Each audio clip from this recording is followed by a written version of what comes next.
येन भूतले स्वयं रूपा कदा मह्यं ददाति स्वपदान्तिकं वन्देऽहं श्रीगुरोः श्रीयुतः पदकमलं वैष्णवांश्च श्रीरूपं सागरजातं सहगण रघुनाथानितं तं सजीवं साद्वैतं सावधूतं परिजनसहितं कृष्णचैतन्यदेवं श्रीराधा कृष्णपादान् सहगण ललिता श्रीविष्णु नमो विष्णुपदाय कृष्णपृष्ठाय भूतले श्रीमते भक्तिवेदांत स्वामी नामिने नमस्ते सारस्वतीदेवे गौरवाणी प्रचारिणे निर्विशेषशून्यवादी पाश्चात्यदेशतारिणे पंचकल्पतरुभ्यश्च कृपासिन्धुभ्येव च पतितानां पावनेभ्यो वैष्णवेभ्यो नमो नमः।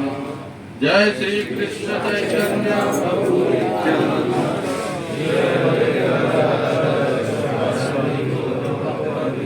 हरे कृष्णा कृष्णा कृष्णा हरे हरे हरे राम राम हरे हरे। गुरवे गौरचंद्राय राधिकाय तदालय कृष्णाय कृष्ण भक्ताय तद्भक्ताय नमो। कि नृसिंहदेव भगवान की भक्तराज श्री प्रहलाद महाराज की हरे कृष्ण। सभी भक्तों को सादर अभिनंदन है, धन्यवाद है कि आप सब इतनी कम जगह में एकत्र हो गए, फिट हो गए कथा सुनने के लिए। इतना तो बहुत धन्यवाद आप सबको। तो आज हम सुनेंगे प्रहलाद महाराज जो भगवान नृसिंहदेव के अनन्य भक्त हैं। हमने कुछ दिन पहले परसों ही भगवान नृसिंहदेव का प्राकट्य उत्सव मनाया। तो सेंटर में आप सब आए थे, आप में से कोई आए थे? अच्छा होगा। तो प्रहलाद महाराज जब नृसिंहदेव प्रकट हो गए और हिरण्यकशिपु का वध कर दिए तो कोई उनके पास नहीं जा पा रहे थे, यहाँ तक कि धर्मपत्नी भी नहीं जा पा रहे थे। भगवान इतने क्रोध में थे, खूंखार स्वरूप था, महालक्ष्मी भी नहीं जा पाए। महालक्ष्मी जी को भेजे ब्रह्मा जी ने कि आप तो अर्धांगिनी जी, आप थोड़ा जाइए प्रभु जी को शांत कीजिए। तो महालक्ष्मी गए और देखे कि हमारे प्रभु जी मूड में नहीं है। तो वो लौट के आ गए वापस, है ना। माताओं का अनुभव है ना, कभी कभी प्रभु जी मूड में नहीं रहते हैं। तो उसी प्रकार से भगवान इतने क्रोध में थे कि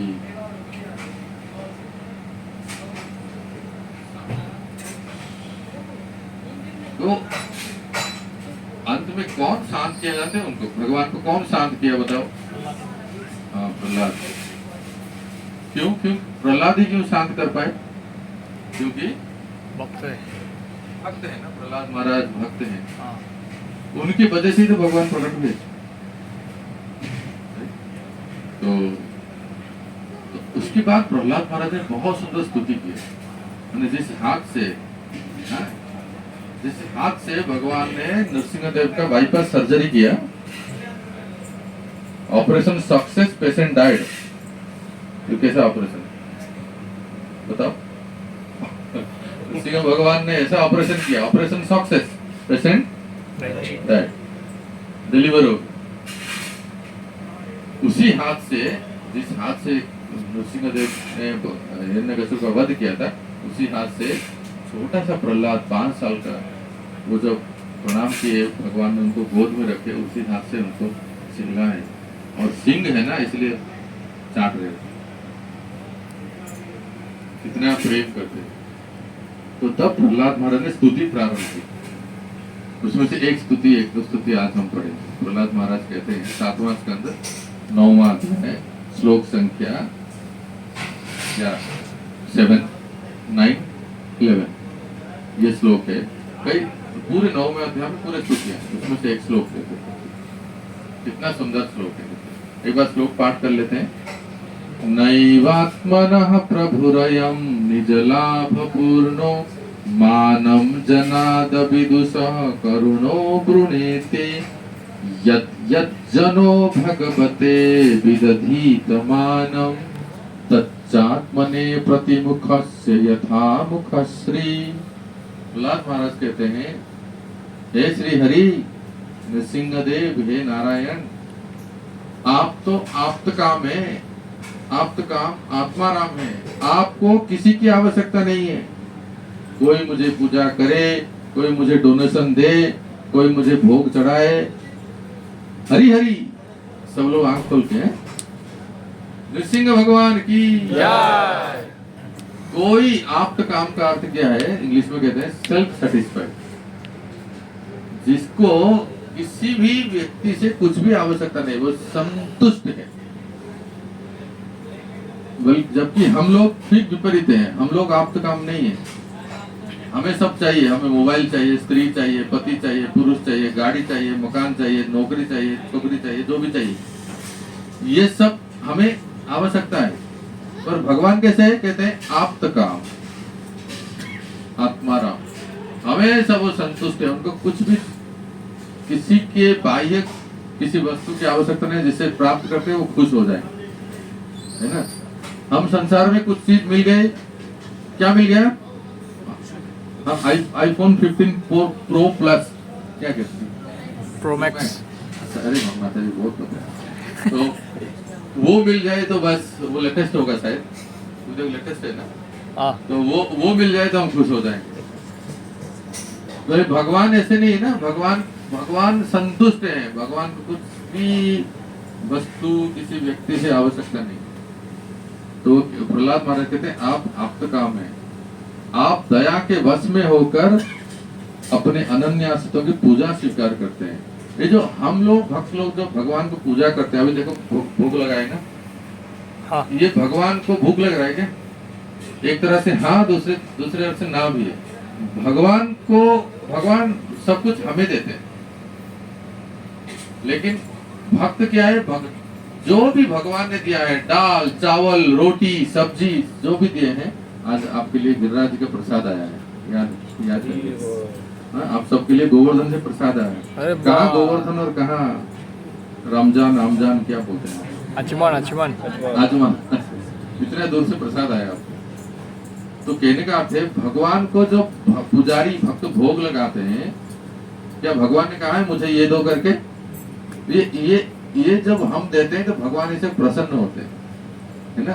कि देखो कि मेरे भक्त मुझे कितना भोग लगाते हैं। तो इसलिए यहाँ कहते हैं कि आप स्वीकार करते हो। इसमें प्रभु का कोई स्वार्थ नहीं है। अरे भगवान को हम क्या दे सकते हैं? उनके कोई इच्छा नहीं कि मुझे आप सब भक्तों मिलके आज मुझे भोज भंडारा खिलाओ। नहीं, वो संतुष्ट हैं। इनको देने से हमें प्रसाद मिलेगा कि नहीं? इनको देने से, ठाकुर जी को देने से प्रसाद हमें मिलेगा। तो यही कहते हैं कि इसमें प्रभु का कोई स्वार्थ नहीं है। भक्त श्री भगवान को जो जो मान समर्पित करता है, पूजा करता है, वो उसे ही प्राप्त हो जाता है। देखो, भगवान की भक्ति करने से लाभ भक्त को ही है, ये बताते हैं। वो कैसे? एक उदाहरण देते हैं प्रहलाद महाराज। कहते हैं, कितना सुंदर उदाहरण है, देखिए। प्रतिमुखस्य यथा मुखश्री। आप दर्पण के सामने अपने चेहरे को देखिए। सभी लोग दर्पण देखते हैं, चेहरा देखते हैं।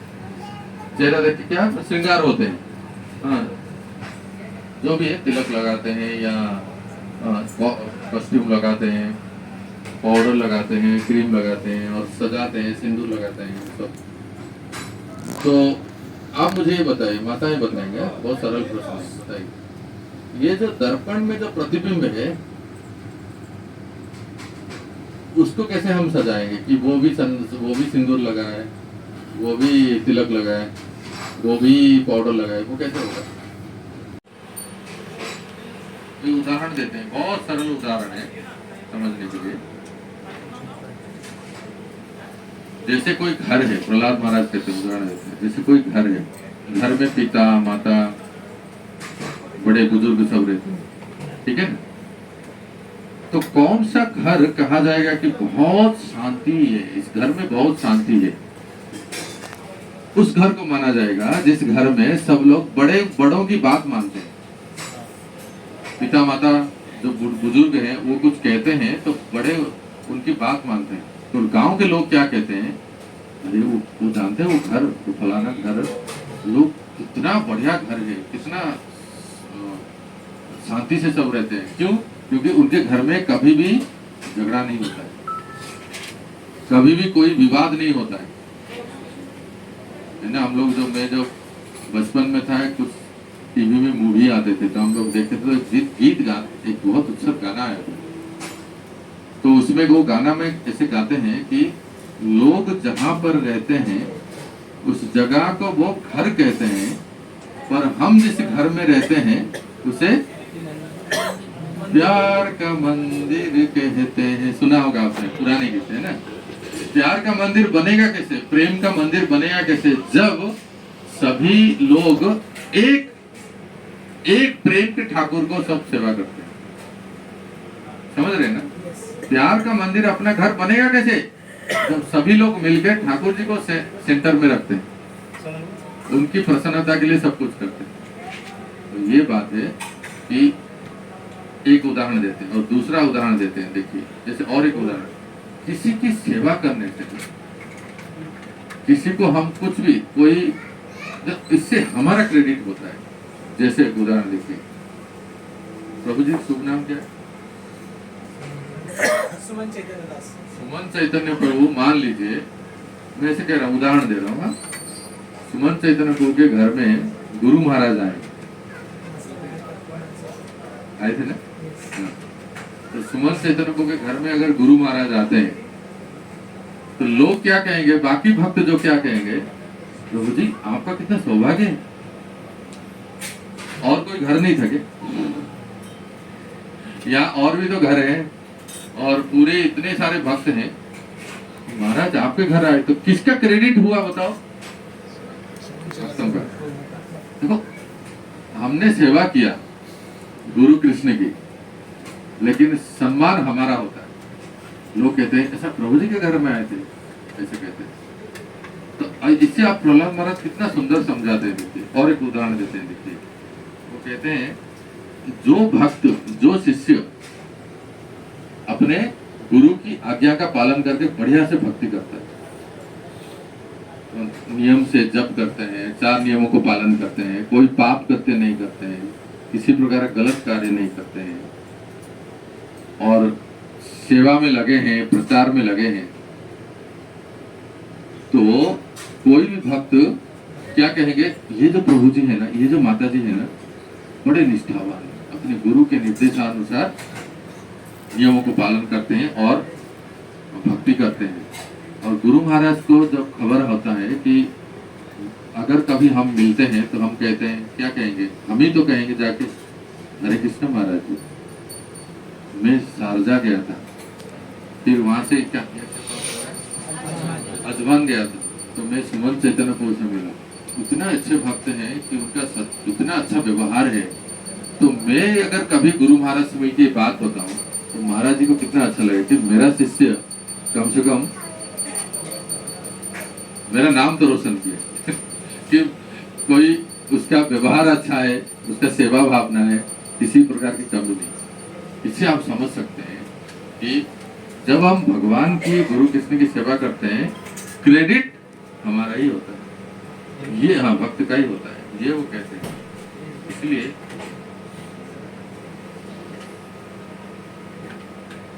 अब इसका बेस्ट उदाहरण आपको बताऊं, हमारे संस्थापक आचार्य श्रील प्रभुपाद जी। श्रील प्रभुपाद ने भारत में बहुत प्रयास किया। झांसी में विदेश जाने से पहले, आप लीलामृत पढ़िए, मैं झांसी में गया हूँ, कई बार गया हूँ। यूपी में झांसी है ना, हाँ, झांसी में बहुत प्रचार किया प्रभुपाद, और सफल नहीं हो पाए। प्रभुपाद कहते थे, भारत में जब झांसी में